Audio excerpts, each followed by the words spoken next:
कर लेते हैं, क्योंकि टीएमसी और बीजेपी अब किस तरह से अपना जनाधार बटोरेंगे और जिस तरह से आरोप लगाए जा रहे हैं कि अब वाकई में उस पर कोई यहां पर हासिल होता नजर आएगा फायदा या नहीं, इसी पर चर्चा करेंगे। इस वक्त डॉक्टर आशीष हांडा हैं हमारे साथ भाजपा से। बहुत बहुत स्वागत आशीष जी जुड़ने के लिए। और संजय चक्रवर्ती जी हैं, टीएमसी प्रवक्ता हैं, आपका भी बहुत बहुत स्वागत जुड़ने के लिए।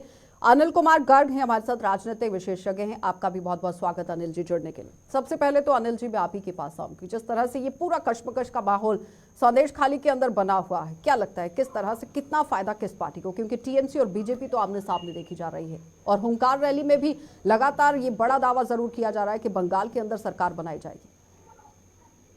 देखिए, सरकार किसकी बनाई जाएगी ये तो आने वाले चुनाव में तय होगा। अभी तो हर पार्टी अपना दावा करेगी, लेकिन सवाल है कि संदेश खाली में कुछ तो ऐसा हो रहा है जिसको छुपाने की कोशिश हो रही है। अगर ऐसा ना होता तो कांग्रेस के लोग, कम्युनिस्ट पार्टी के लोग, बीजेपी के लोग जाना चाहते थे तो उनको जाने दिया जाता। नेशनल कमीशन फॉर वुमेन जाना चाहते थे, उनको भी ढंग से जाने दिया जाता। तो वहां पे क्यों नहीं जाने दिया जाता? और दूसरा, हम सब जानते हैं कि बहुत ही जुझारू नेता है टीएमसी के राष्ट्रीय अध्यक्ष और वहां की मुख्यमंत्री ममता जी। उनका जो विधानसभा में बयान है वो भी अपने आप में कुछ ना कुछ शक जाहिर करता है। वो कहती है जो महिलाओं टीवी पे आके उसमें नकाब के साथ बयान दे रही है वो सारी की सारी बीजेपी के एजेंट है और हम उनको गिरफ्तार करेंगे, उनसे पूछेंगे वो ऐसा क्यों कह रही है। देखिए, देश का कानून महिलाओं के साथ है। अगर कोई महिला कैमरे पे आके अपनी पहचान छुपा कर कोई आरोप लगा रही है तो आरोप की जांच की बात होनी चाहिए, ना कि आरोप लगाने वालों को पकड़ने की बात होनी चाहिए। तो इतना तो लग रहा है कुछ ना कुछ वहां दाल में काला जरूर है। संजय जी जवाब और आने वाले समय में टीएमसी कुछ तो दाल में जरूर काला है, क्योंकि ईडी को रोका जाता है और उसके बाद ईडी अपनी जांच नहीं कर पाती है, वापस लौटती है। और उसके बाद जिस तरह से हालात बनते हैं, महिलाएं सामने आती हैं, महिलाएं लगातार घेराव करती हैं पुलिस स्टेशन का, कुछ तो हुआ है। संजय जी मैं बोल रहा हूँ। देखिए, पहली बात तो ये है कि हाईकोर्ट के निर्देश के अनुसार ये जांच चल रही है। 20 तारीख को हमें अपनी जांच की रिपोर्ट पहुंचानी है, उसको सबमिट करना है। और जांच अगर नहीं हो रही होती, जिस तरीके से अभी राजनीतिक लिस्ट तक वो तो जांच नहीं अगर हो रही होती, तो आज ही आपने देखा होगा हमारे एक नेता के ऊपर गैंगस्टर एक्ट और एक के ऊपर जो है गैंग रेप का जो है आरोप लगा है, उसको जो है एफआईआर दर्ज किया गया है। अगर ये जांच ना चल रहा होता तो ये कांड ना हुआ होता। हम राजनीति नहीं कर रहे हैं कि हम वहां पे राजनीति करने के लिए वहां पे पहले भीड़ इकट्ठा करो, वहां पे बवाल करो, उसके बाद जो है अधिवेशन में जाकर के बोलो कि यहाँ पे हम सरकार बनाएंगे। तो सरकार हमारे लिए उतना महत्वपूर्ण नहीं है जितना सही जानकारी दे करके हम उसमें काम करें। ये केवल बीजेपी की सबसे बड़ी प्रोपेगेंडा है। लेकिन महिलाओं के अंदर जो डर खौफ देखा गया है संजय जी, वो देखते ही बन रहा है। वो अपनी बात को सही से नहीं रख पा रही हैं। और उससे भी बड़ी बात संजय जी ये है कि राज्यपाल खुद कह रहे हैं कि जिस तरह की स्थिति देखी है, जिस तरह की बातें सुनी है, वो सभ्य समाज के अंदर नहीं होती है। आप ये बताइए, पूरे देश के अंदर कोई किसी राज्यपाल जहाँ बीजेपी का शासन हो राज्यपाल एक्टिव है? आप बताइए। कोई बड़ी से बड़ी घटनाएं हो जाती है बीजेपी शासन में, वहां पे राज्यपाल एक्टिव नहीं होते। केवल बंगाल में इसके पहले जो हमारे आदरणीय उपराष्ट्रपति जी जब राज्यपाल थे तब वो एक्टिव रहते थे, आज यहाँ पे दूसरे राज्यपाल एक्टिव है। तो वहां पे समानांतर रूप से जो है सरकार चलाने की कोशिश होती है। तो यहाँ पे मैं पहले ये बता देता हूँ कि मैं यही आपसे पूछना चाहता हूँ, कोई भी आप पूरे प्रदेश नहीं, हमें पूरे देश के अंदर बता दिए किसी भी प्रदेश के अंदर कोई भी राज्यपाल आपको एक्टिव दिखता हो इस तरीके से। अजय जी जवाब दीजिए, राज्यपाल को एक्टिव किया गया है वो कह रहे हैं। आशा जी, आपको, मेरे दोनों आदरणीय को पैनलिस्ट को और आपके चैनल के सभी प्यारे प्यारे दर्शकों को भारतीय जनता पार्टी की तरफ से मेरा यानी डॉक्टर आशीष का जय सिया राम। आशा जी, हम लोग उस संस्कृति से आए हैं जहां नारी को पूजा जाता है, जहां भगवानों के नाम के आगे भी सिया राम कहा जाता है, राधा कृष्ण कहा जाता है और लक्ष्मी गणेश कहा जाता है। हम लोग उस सभ्यता से आए हैं जहां पे ये माना जाता है कि नारी शब्द के अंदर नर शब्द समाया है और वुमेन शब्द के अंदर मैन शब्द समाया है।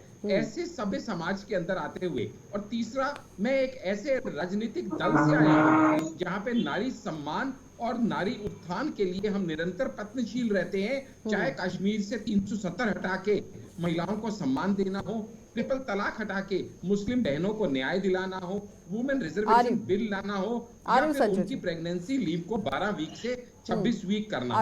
और आज जब मुझे डिबेट का टॉपिक मालूम चला आशा जी, सच में बताऊं तो मुझे बड़ा दुख हुआ कि इस टॉपिक के ऊपर संदेश खाली में जो हो रहा है उसके ऊपर कोई डिबेट भी हो सकती है क्या? कौन निर्लज व्यक्ति आके इसको बचाव में खड़ा होगा? कैसे इसका बचाव किया संजय जी जवाब दीजिए, किस तरह से बचाव करेंगे? को डिफेंड कैसे किया जा सकता है? ये बात अपने आप में बहुत ही चिंताजनक है आशा जी, आप सोच के देखिएगा। ठीक है आशीष जी, संजय जी जवाब ले लीजिए। आशीष जी, आशीष हांडा जी बीच में मत बोलिए, आपकी बातों को बड़ा गौर से, क्योंकि आपकी आदत जब चुपती हुई उंगली जड़ता हूं तो आप बड़े ये कहना चाहता हूं, तो प्लीज आप, मैं कोशिश करूंगा 1 मिनट के अंदर अपनी बात को खत्म करूं, उसके बाद यहाँ बोलना तो बोलिएगा, मेरे पीछे मत बोलिएगा। आप नारी को बड़ा सम्मान करते हैं, हम लोगों ने देखा है, आपने गुजरात में जो है बिल्किश बानो की नारी को बलात्कार किया था। ये संजय जी की आवाज को सही कर दीजिए प्लीज, आशीष जी को आवाज नहीं पहुंच रही है। आशीष हांडिया बोलेंगे जरूर, क्योंकि मैंने उंगली में डालूंगा तो ये बोलेंगे जरूर।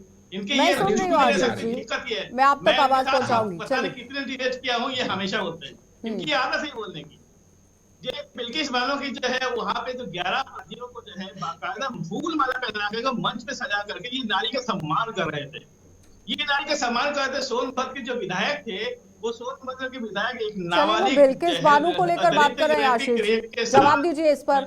अनिल जी मैं आ रही हूँ आपके पास। पहली तो वो उनके साथ जो सम्मान कर रहे थे, ये सम्मान कर रहे थे। एक एक करके, हाँ ठीक है संजय जी, ठीक है। ये सम्मान कर रहे थे, मणिपुर में सम्मान कर रहे थे, ये सम्मान ब्रिजभूषण शरण सिंह से बड़ा इनके पास कहने को कुछ नहीं होगा, कितना सम्मान करते हैं, निकालेंगे। एक एक कर, संजय जी जवाब ले लीजिए। बिल्किस बानो को लेकर सवाल किया आपकी तरफ से, तो आप जवाब ले लीजिए आशीष जी। जी हाँ जी आशा जी, मुझे मालूम था कि अपने आप को बचाने के लिए ये क्या करेंगे कि दूसरे की कमीज मेरी कमीज से सफेद कैसे, कभी ये मणिपुर का जिक्र उठाएंगे, कभी बिल्किस बानो का जिक्र उठाएंगे, लेकिन ये बात मत बोलिए संजय जी। एक एक संजय जी थोड़े संयम से, थोड़ी अराजकता ना फैलाएं, ठीक है, हो गया। अपनी बारी आने पे बोले संजय। ठीक है आशीष जी। संजय जी, अनिल जी, अगर मैं आपसे सवाल करूं, आप देखिए ईडी पहुंचती है, कार्रवाई करने की कोशिश करती है, लेकिन कार्रवाई नहीं करने दी जाती है। जब ईडी वापस जाती है तो महिलाओं के हौसले बुलंद होते हैं और महिलाएं फिर सामने आती है। और सवाल यह भी है कि इससे पहले महिलाओं की तरफ से आवाज को क्यों नहीं उठाया गया? बताया जाता है कि दबंगों के हौसले इतने बुलंद थे कि बोलने नहीं दिया जा रहा था, और अगर अभी जुबान अपनी खोली गई है, आवाज को उठाया गया है, तो उस पर कार्रवाई करने की जरूरत थी। टीएमसी की तरफ से वहां पर कार्रवाई क्यों नहीं की गई है? पुलिस की तरफ से कितनी एफआईआर दर्ज की गई है अभी तक, बताइए जरा। ये संजय जी, इसी सवाल के साथ मैं आपके पास भी आऊंगी। अनिल आशा जी, देखिए आप ये देखिए समझिए, ऐसा है 5 आशा जनवरी जी, को हमें ये बात समझनी जो पड़ेगी। टीएमसी नेता शाहजहां आशीष जी एक मिनट रुक जाइएगा। अनिल जी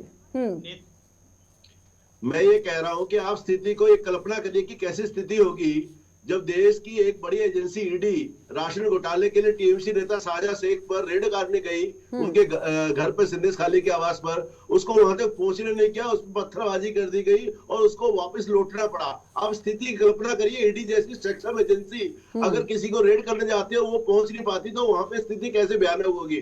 तो सामान्य महिलाएं, सामान्य वहां पे जनजाति के लोग, इसके अनुसूचित जाति की महिलाएं कैसे विरोध कर पाएंगी पुलिस का और सांझे के गुंडों का, जब ये ईडी जैसे लोग नहीं कर पाए अफसर उसके, तो सामान्य की कल्पना नहीं की जा सकती। दूसरी बात, टीएमसी के नेता जो कहते हैं वो अपने बयान में खुद ही विरोधाभास है। एक तरफ तो कहते हैं संदेश खाली में ऐसा कुछ नहीं हुआ है, बहुत बढ़ा चढ़ा के कहा जा रहा है, दूसरी तरफ कह रहे हैं कि हम कार्रवाई करें, 17 लोगों को गिरफ्तार भी कर लिया गया है। अगर कुछ नहीं हुआ तो भाई 17 लोगों को। चलिए संजय जी जवाब दीजिए जरा कि अगर कुछ नहीं हुआ है तो फिर गिरफ्तारी किस चीज की, और अगर कुछ हुआ है तो फिर उस पर कार्रवाई क्यों इतनी लेट हो रही है, पहले क्यों नहीं हुई? और कई तरह के आरोप भी लगे हैं इससे पहले भी, जो वीडियो वायरल हुआ था हावड़ा की वीडियो का, अगर मैं आपको याद दिला दूं थोड़ा सा। सुन लीजिए, और शाहजहां शेख कहाँ है, उसको भी तो सामने आना चाहिए। हमने कभी नहीं कहा कि वहां कुछ नहीं हुआ, किसी ने नहीं कहा, ममता दीदी ने नहीं कहा कि वहां कभी कुछ नहीं हुआ। अगर कुछ हुआ है तभी मैंने अभी शुरू में मैंने ये कहा कि हमारे ही नेता के ऊपर जो है मुझे बता भी दीजिएगा संजय जी ने क्या कहा है, मुझे उनकी आवाज नहीं। अरे इनको बोल लीजिए, इनको कौन सी दिक्कत है भाई? ये जैसे चैनल में बैठते उसके बाद बोलना शुरू करते तो अंत तक बोलते रहते हैं, ताज्जुब की बात है। संजय जी अपनी बात रखें। रफी आनंद, ये बीच में बोलते रहते तो मैं क्या करूं बताइए? मैं हमेशा देखता हूँ जिस चैनल में बैठते हैं वहां पे यही काम करते हैं। संजय जी, मुद्दे पर आ जाए। पहली बात ये है कि अगर ये घटना नहीं हुई थी, लेकिन इस घटना को राजनीतिक रंग देने की कोशिश की जा रही है। और फिर जब हाईकोर्ट इस पे एक्टिव हुआ है तो हाईकोर्ट ने बाकायदा हम लोगों के ऊपर जो कार्रवाई की है, उन्होंने कहा कि हम पूरी तरह संज्ञान लेंगे। 20 फरवरी तक हमें समय दिया गया है, तो हम 20 फरवरी तक अपनी जांच रिपोर्ट पहुंचाएंगे। लेकिन इस पे जिस तरीके से राजनीति करने के बाद अधिवेशन में जाकर के बोलते हम अपनी सरकार बनाएंगे, तो आप समझ सकते हैं कि चलिए आशीष जी जवाब दीजिए। वो कह रहे हैं कि कोर्ट के अंदर पूरा मामला है, 20 फरवरी तक का समय दिया गया है, वो अपनी रिपोर्ट रखेंगे सामने। बिल्कुल ठीक बात है, कोर्ट ने इन्हें समय दिया है, कोर्ट से फटकार पड़ी है इन्हें, मुझे मालूम है। और कोर्ट ने भी, हाई कोर्ट ने स्वयं संज्ञान लेते हुए इनको कुल 7 दिन का टाइम दिया कि जवाब दीजिए। वो अलग विषय है, लेकिन मेरा यहाँ पे कहना यह है कि वो टीम, वो संगठन, वो ठगबंधन जो देश में डेमोक्रेसी बचाने चला था, उसका एक प्रमुख नेता जो कि खुद राज्य का चीफ मिनिस्टर है, साथ ही में होम मिनिस्टर है, और सबसे बड़ी बात खुद एक महिला है। ऐसे चीफ मिनिस्टर के रहते हुए आप सोचिएगा, आज तक हमने, अनिल जी जानेंगे इस बात को, हमने गैंग रेप शब्द बहुत बार सुना था, मास रेप शब्द क्या होता है ये एक नया सुनने में आया कि ऐसा भी हो सकता है क्या स्वतंत्र भारत के अंदर, और कई सालों से चलता हो, और वो भी जबकि सरकार के संरक्षण में हो रहा हो, सरकार के उच्च नेताओं के इशारे पे हो रहा हो, पॉलिटिकल पार्टी टीएमसी के खुद के दफ्तर के अंदर हो रहा हो, और पुलिस एक्शन लेने की बजाय पीड़ितों को जाके डरा रही हो, धमका रही हो, और सत्य को दबाने का विफल प्रयास किया जा रहा हो। आप सोच के देखिएगा, national commission for schedule caste and tribe, Arun Haldar जब वहां जाते हैं तो बयान करते हैं कितनी मुश्किलें हुई, चलिए संजय जी जवाब दीजिए। कोशिश की गई, नेशनल कमीशन ऑफ वुमेन जाती है, उसको जाने नहीं दिया जाता, और लेटेस्ट रिपोर्ट तो ये है आशा जी कि national commission of child rights भी वहां पहुंची है, क्योंकि ये रिपोर्ट आई है कि एक महिला की गोद से 7 महीने के बच्चे को लेके फेंक दिया गया क्योंकि उस महिला के साथ गलत काम ठीक है, जवाब ले लीजिए। कई दिन संजय टीएमसी के दफ्तर में महिलाओं ठीक है, हो गया आशीष जी, शर्म से डूब मरने जैसी हालत है इन लोगों की। अरे इनको अलग से बुला लीजिए एक बार, 1 घंटे के लिए ये पूरा भाषण दे दे कायदे से। आदत पड़ चुकी है कि प्रधानमंत्री बोलते हैं तो 2 घंटा 2.5 घंटा बोलते हैं, आशीष घंटा की जगह बैठ जाते हैं, तो वहां पे भी पूरी कोशिश करते हैं सारा डिबेट वो अकेले बोलेंगे। पहली बात तो ये है कि अभी उन्होंने कहा कि सुप्रीम कोर्ट से, हाई कोर्ट से फटकार लगी। अरे भूल गए में सुप्रीम कोर्ट से फटकार लगी, माला पहना के आप लोगों ने बैठा हुआ था सब 711 लोगों को, और वो प्रदेश किसका है? वो प्रधानमंत्री का प्रदेश है, वो गृह मंत्री का प्रदेश है। जहाँ पे गृह मंत्री और प्रधानमंत्री का प्रदेश के अंदर आप माला फैलाते हैं, आप बलात्कारियों को माला पे, तो शर्म आनी चाहिए आप लोगों को। महिलाओं की बात करते हैं आप लोग, आपको शर्म आनी चाहिए महिलाओं की बात करने से पहले एक बार तो। और उसके बाद जब सुप्रीम कोर्ट से जब आपको जो है डांट पड़ती है, फटकार पड़ती है, उनको वापस जो है जेल के अंदर जाना पड़ता है। तो इस तरीके से महिलाओं के बाद, और देखिए राजनीति आपको समझ में आएगी कि परसों अक्कर इन्होंने घेराव किया, और आज जाकर के अधिवेशन में बोला हम सरकार बनाएंगे। सरकार क्या, इसी तरह के हिंदू मुस्लिम करके सरकार बनाने की कोशिश है। अगर देश जो है आपका शाहजहां, लेकिन मुस्लिम वोट बैंक को लेकर तो बात हो रही है ना संजय जी, शेख शाहजहां को बचाने की कोशिश हुई है, इसमें कोई दो राय नहीं है, इसे झुकला नहीं सकते हैं आप, क्योंकि अगर कार्रवाई को अंजाम देना होता तो इमीडिएट इफेक्ट में हो सकता था। वोट बैंक की बात कर सकते हैं, इन्हें शर्म आनी चाहिए, वोट बैंक। चलिए ठीक है अनिल जी, आपको नहीं लगता है, एज अ विशेषज्ञ आप लोगों ने हमारे साथ ज्वाइन किया, अनिल जी जरा ये बताइए कि आपको नहीं लगता है कि मुस्लिम वोट बैंक को लेकर ही ममता बनर्जी पूरी तरह से खेलती नजर आई थी जब वो अपनी बयानबाजी कर रही थी? क्योंकि अगर कार्यवाही को अंजाम देना था तो इमीडिएट इफेक्ट में हो सकता था, लेकिन बचाने की कोशिश कहीं ना कहीं हुई, घोटालों को सामने रखने की कोशिश नहीं हो रही थी, ईडी जिस तरह से पहुंच रही थी। देखिए, और वहां से जो शेख शाहजहां के जो गुर्गे हैं वो पहुंचते हैं, वो जिस तरह से पूरा हाल वहां पर करते हैं, उसके बाद फरार हो जाते हैं शेख शाहजहां। आशा जी, वहां पे घोटालेबाजों को कैसे बचाने की कोशिश सोचती है? आप देखिए कि अभी फिलहाल इन्होंने, टीएमसी सरकार ने एक मंत्री को बर्खास्त किया है जो पिछले 1 साल से आरोपों के कारण जेल में बंद था। तो 1 साल लगा उनको ये सोचने में कि इसको बर्खास्त करें या ना करें। दूसरी बात हो रही है, संजय भाई कह रहे हैं कि वहां पर जांच हो रही है। जांच किस किस्म की हो रही है? पुलिस पीड़ित महिलाओं के पास पहुंचती है जिन्होंने अपने ऊपर बलात्कार के आरोप लगाए, उनसे खुद मेडिकल रिपोर्ट मांगती है कि आपके साथ अगर बलात्कार हुआ तो आप अपनी मेडिकल रिपोर्ट दिखाइए। आप मुझे बताइए वो मेडिकल रिपोर्ट वो अपनी खुद कहां से लाएगी? यानी इस तरह से अगर जांच करेंगे तो जांच का नतीजा क्या होगा हमको समझ में आता है। तीसरी बात, शेख शाहजहां कहाँ है, वो उसका भी तो पता होना चाहिए। उत्तम सरदार कहाँ है, शिव प्रसाद हाजरा कहाँ है, ये लोग एब्सकॉन्डर क्यों है? अगर ये अपराधी नहीं है तो भगोड़े क्यों हैं? ये आए सामने, ये बताए हमने कुछ नहीं किया। अगर ये भगोड़े हैं तो अपने आप साबित हो जाता है कि कुछ ना कुछ तो गड़बड़ करके भागे। इनको भागने की जरूरत क्या थी? संजय जी जवाब दीजिए इस पर पहले कि भगोड़े क्यों है, फिर सामने आए और अपनी बात को रखें। क्यों है? तो मेरा ये कहना है इस तरह से जांच नहीं होगी, या अगर जांच भी बाईपास होगी, एक तरह से एक तरफा बाईपास किया जाएगा और एक तरफ को नहीं सुना जाएगा, तो इस तरह जांच। चलिए वो कह रहे हैं कि बाईपास किया जाएगा, जांच नहीं होगी सही तरीके से। 10 साल में हमें एक बात बता दीजिए कि जब भारतीय जनता पार्टी ने किसी नेता के ऊपर कार्रवाई की हो, एक बता दीजिए, चाहे वो भ्रष्टाचारी रहा हो, बलात्कारी रहा हो, आशीष जी जवाब दीजिए कि आज तक भारतीय जनता पार्टी की तरफ से किस पर अभी तक कार्रवाई की गई? टीएमसी के नेता एब्सकॉन्डर क्यों है, भागे हुए क्यों है, सामने क्यों नहीं आते शेख शाहजहां? आशा जी, एक आशा जी, मैंने आपको पहले भी कहा कि मैं संजय भाई को सुन नहीं पा संजय रहा। जी सुन लीजिए ना, आपकी किस किस पर कार्रवाई हुई है, जवाब ले लीजिए। आप एक बार संजय भाई को चुप कराइए।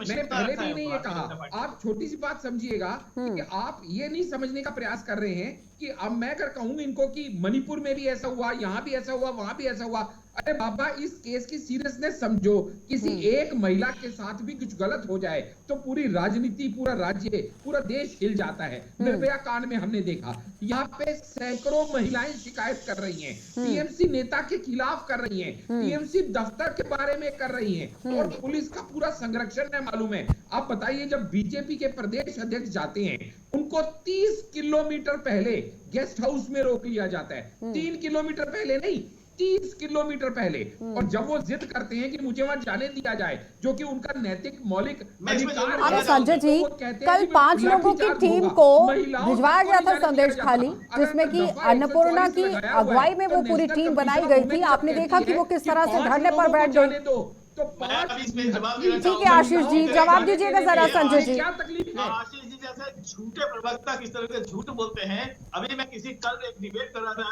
उसमें उस प्रवक्ता ने बताया कि इसके बीजेपी के प्रदेश अध्यक्ष को 5 किलोमीटर पहले रोक दिया गया, ये 30 किलोमीटर इन्होंने 25 किलोमीटर बढ़ा दिया। इतना झूठ बोलते हैं। अरे ऊपर से नीचे टॉप टू बॉटम। चलिए आप बेहतर तरीके से जानते हैं ना संजय जी, तो फिर तस्वीर को साफ कर दीजिए, कितने किलोमीटर दूर रोक दिया गया? 30 किलोमीटर दूर। मैं कह रहा हूँ आप अभी अनिल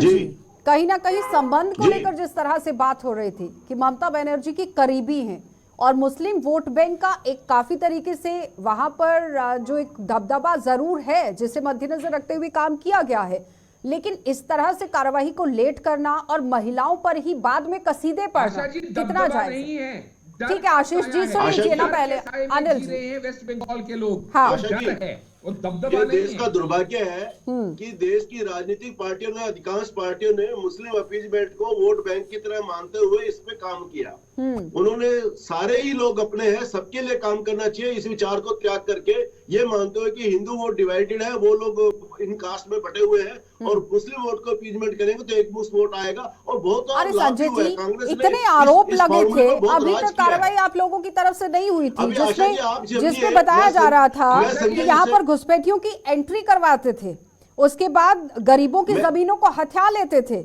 जबरन महिलाओं को उठवा लेते थे और उसके बाद किडनैप की जाती थी, शोषण किया जाता था। तो टीएमसी की सरकार ने पहले कार्रवाई क्यों नहीं की, जरा संजय जी बता दीजिएगा, समझ में आता है, जल्दी जल्दी से बता दीजिएगा। ठीक है अनिल जी, संजय जी क्यों है घुसपैठ कैसे हो सकता है ये पहले बताइए। घुसपैठ पे तो वहाँ भी सब लगा होता है, 15 किलोमीटर नहीं तभी सब लगा होता है, तो घुसपैठ वो कैसे अकेले करा रहेंगे? घुसपैठ अगर हो रही होगी तो कहीं ना कहीं अमित शाह जी दोषी है, गृह मंत्री तो वो है। चलिए आशीष जी जवाब दीजिए, जितने भी आरोप लग रहे हैं वो दोषी का करार दे रहे हैं। चलिए जवाब दीजिए आशीष जी जल्दी से।